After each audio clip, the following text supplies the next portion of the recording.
Hello again, everyone. Welcome back to another Roman Reacts. Currently, I'm recording early in the morning right now, so we're going to be feeling a little bit drowsy, but we're doing the best we can with what we got, and we're going to be continuing to watch some videos here. Currently, this other Russian Badger video that we're going to be. It's not the classic Siege videos, but actually Sniper Elite 4 that we're going to be watching.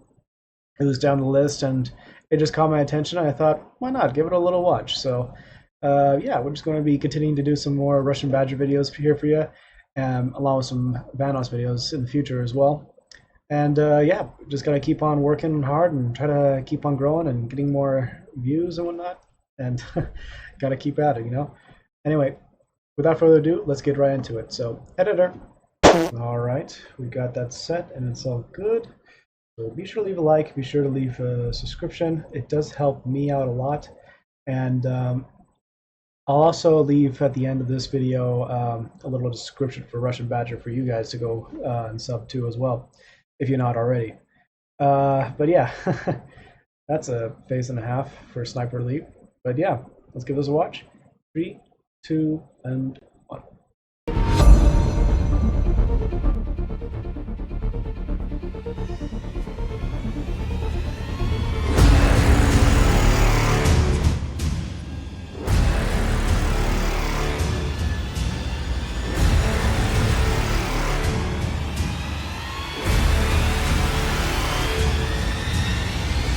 I'm sorry, can you just use something that's a little bit less intense, like some from SoundCloud with memes that are no longer relevant?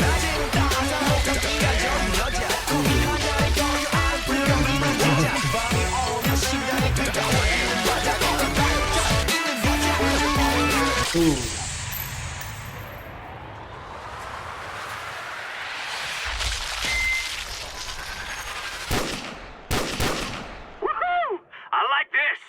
Welcome to Sniper Elite 4, a game that is most definitely not about shooting Hitler in the nuts. Don't worry, I'll definitely be killing Hitler, I just won't be shooting him in the nuts. Meet Carl, the most legendary sniper of the Second World War that also happens to share the same range of emotions as a cardboard box. Carl's 3 hobbies include killing Nazis, reloading his rifle, and killing Nazis after reloading his rifle. And believe me, this guy is so savage, he'll headshot you on your lunch break.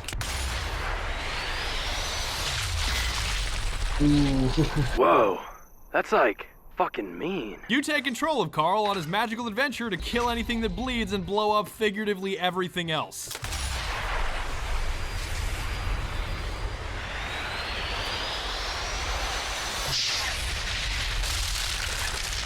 Ooh. Technically, your enemies are the Germans or the Nazis, but they're not the scary ones, because the real spooky ones are the skeletons that live inside of them. Seriously, these things are horrifying. But before you start your treacherous crusade through Italy, you have to start by choosing a difficulty, and oh boy is it a big deal. Cadet. 0 bullet ballistics, the rounds land exactly where your crosshair is. If you don't breeze through this mode like it's a coloring book, you're either brain dead or a quadriplegic. Marksman. Simplified bullet ballistics, which means you only have to account for the bullet drop but no other variables. Still pretty much a piece of cake. Easy. Sniper Elite. Okay, now you have to take into account both bullet drop and horizontal influence of the wind. This isn't such a piece of cake anymore. Authentic. You have just entered into a world of pain with no emergency exits and no bathroom breaks. Every round you fire is more of an educated guess than the SATs that you didn't study for. You have 0 HUD, and in the words of Preston Marlowe, buy yourself a crying towel, maybe 2. Just as a quick side note, Rebellion actually gives you the ability to disable the kill cam, which is just hilarious. That's almost like IHOP asking you if you want your pancakes without syrup. So if you choose to disable this, you may as well play something else, because it's the greatest feature of the game. This is a joke, right? Now, the major selling point of Sniper Elite 4 over the previous installments of the series is that the maps are significantly larger and less linear, which I certainly agree with. So you do have the freedom to play the game however you want, but I warn you against that running and gunning style that will probably ruin your experience. Double kill. Triple kill. Personally, I think that remaining undetected is the most fun part about the game, because always blowing your cover and turning the whole campaign into a shooting gallery isn't very fun. So in order to avoid being detected, you have to avoid triangulation. Basically, the more noise you make and the more stagnant you are, the easier it is to expose yourself to the enemy and have them call in reinforcements to cut you in half with machine gun fire, which is no good. Sticking to stealth is the fast pass to fun, especially if you're nice and sneaky with the Well-Rod pistol, and in case you're new to the series, it's the greatest stealth weapon ever made.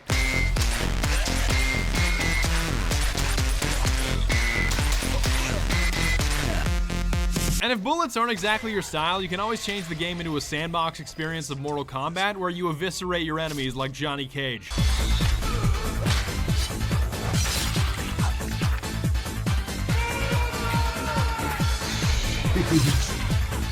Oh.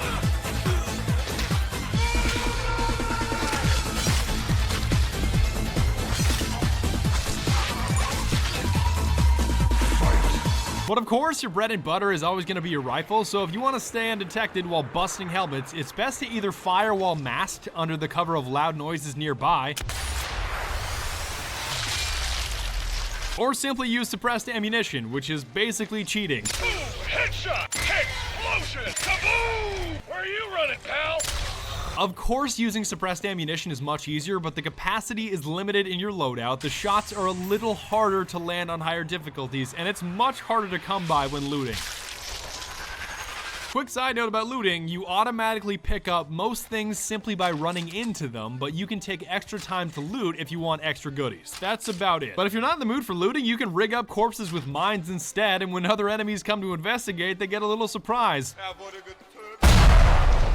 Whoever said that those who live in glass houses shouldn't throw stones has clearly never played this game, because it's how you shove Sniper Elite 4 into full blast fun mode.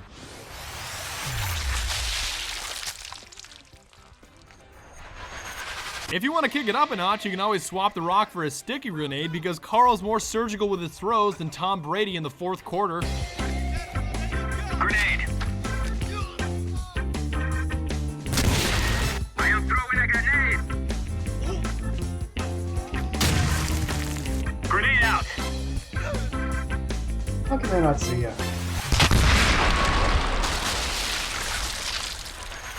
Okay, so you get the idea that fooling around with the Nazis is a possibility, but if you really want to reach the apex of fun, you've got to blow your whistle.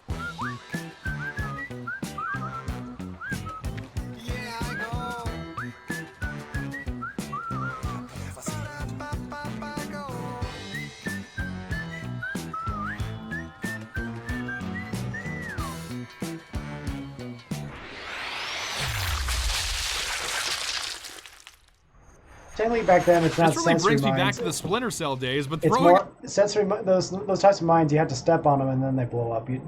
For them, it just, if it's near, then they blow up. But it just, yeah. a mine on the ground and whistling like a referee is definitely a viable tactic.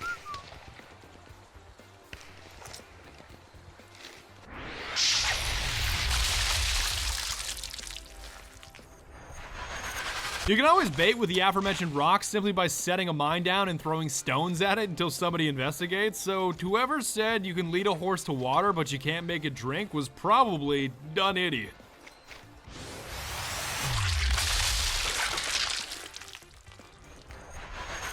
Even though there are a variety of explosives like tripwires and TNT and Bettys, it's pretty clear that the Teller mines are the very best. Like when I see all these Let's Plays on YouTube with people skipping out on Teller mines for Bettys, I'm just sitting here like, why?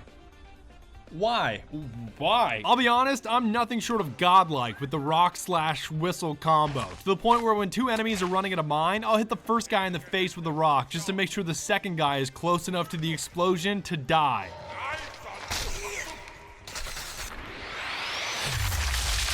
Whoa. You're having a bad day. In case you were wondering where you can get mines, just go to a minefield. Yeah, go find a sign that says Achtung Minen, which auf Deutsch means warning or attention, Achtung! mines, when it really should say free mines or frei Minen. Bomb defused! I'll run TNT sometimes, but it's so situational and a little more tedious than mines, I'll usually skip out on it. Looked like we got ourselves a Mexican standoff here, Heinrich, but I reckon that there bundle of TNT must have slipped outside your mind. Courtesy of the red, white, and blue. Going back to my footage, I spent at least 6 hours using the explosives alone. I don't know whether to laugh or cry. Now, hopefully I haven't made this game seem as if it requires an incredible amount of expertise, because the missions are all straightforward. Red Fox calling Mother Hen. Red Fox calling Mother Hen. Yeah, loud and clear, Red Fox, but do you really need me to walk you through this? It's the same as every other mission you've been on this week. Just murder everyone, blow up stuff that looks important, and collect documents if it's convenient. Now stop using this radio. As for the main appeal of the game, of course the sniping is superb, primarily because the kill cam is undoubtedly the greatest among any first-person shooter ever made.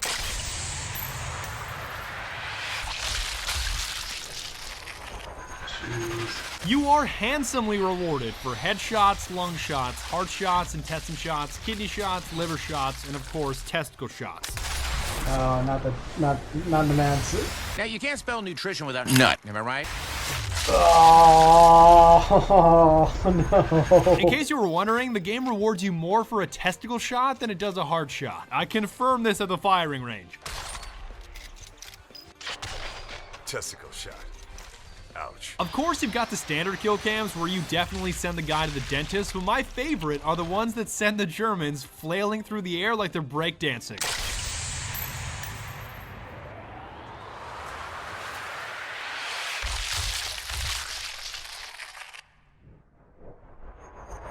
Halt! Hamatzeit! One of the lesser known ways to use your laser beam accuracy are grenade shots, because every enemy seems to have one of these proudly pinned to his chest, which is the perfect opportunity for you. You really hit the jackpot once you start targeting the environment, because the very best shot that you can hit in this game is a shot that triggers a chain reaction.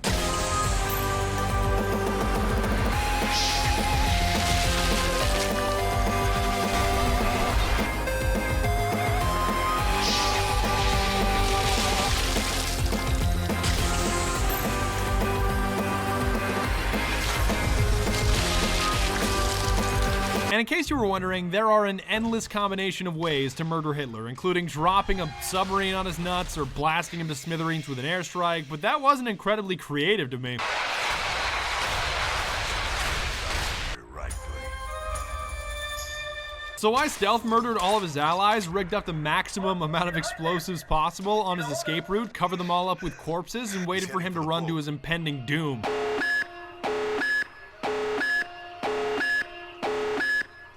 Tactical nuke incoming!